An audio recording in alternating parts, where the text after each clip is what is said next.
Hi மகா, சொல்லுங்க.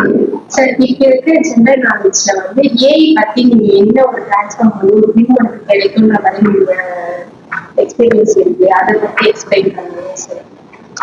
So AI transformation வந்து பெர் ஹியூமனுக்கு எந்த அளவுக்கு இருக்கும்னு நீங்க கேக்குறீங்க.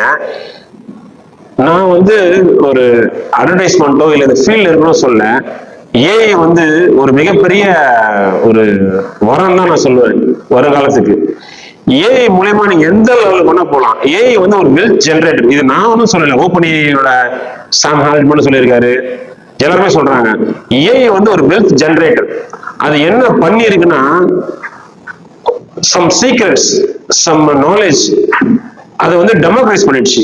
முதல்ல வந்து இவங்களுக்கு தானே இருக்கும். நீ ஒரு எக்ஸ்பெரிமெண்ட் பண்ணி 20 வருஷம் எக்ஸ்பெரிமெண்ட் பண்ணி ஒருத்தர் வந்து ஒரு நாலேஜ் கெயின் பண்ணிருப்பாரு. அந்த நாலேஜ இது வந்து எல்லாருக்கும் எடுத்து கொடுக்குது. அப்போ பாத்துங்க, உங்களுக்கு வந்து அந்த கியூரியாசிட்டி, அந்த இன்ட்ரெஸ்ட், அது கிட்ட பேசுறதுக்கான ஒரு சின்ன அறிவு இருந்தா போதும், உங்களை அது எங்கேயோ கொண்டு போய் விட்டுரும். இதை நானே ஃபீல் பண்ணிருக்கேன். ஒரு பிக்கெஸ்ட் வெல்த் ஜென்ரேட்டர் எப்படி வந்து ஒரு எவல்யூஷன் உண்டாச்சோ, ஏஐ வந்து மிகப்பெரிய எவல்யூஷன் உண்டாக போகுது. இது வந்து பபுள்லாம் கிடையாது. இது வந்து .com பபுள் இல்லை இந்த மாதிரி பபுள், ஏஐ பபுள் சொல்றது பபுள் கிடையாது. இது உண்மையிலேயே ஒரு ஹியூமனை ஒரு மிகப்பெரிய வளர்ச்சி கொண்டு விடும். ஆனா அதுகிட்ட உரையாட நீங்க கத்துக்கணும். ஏன்னா மிகப்பெரிய சீக்ரெட்ஸையும் அந்த நாலேஜையும் வந்து அது டெமோக்ரைஸ் பண்ணிடுச்சு. ஒருத்தர் வந்து அந்த காலத்துல வந்து ஒரு மெஜிஷியன் இருப்பாரு. அந்த மெஜிஷியன் வந்து பிராக்டிஸ் பண்ணி ஒரு சின்ன விதையை கத்து வச்சிருப்பாரு.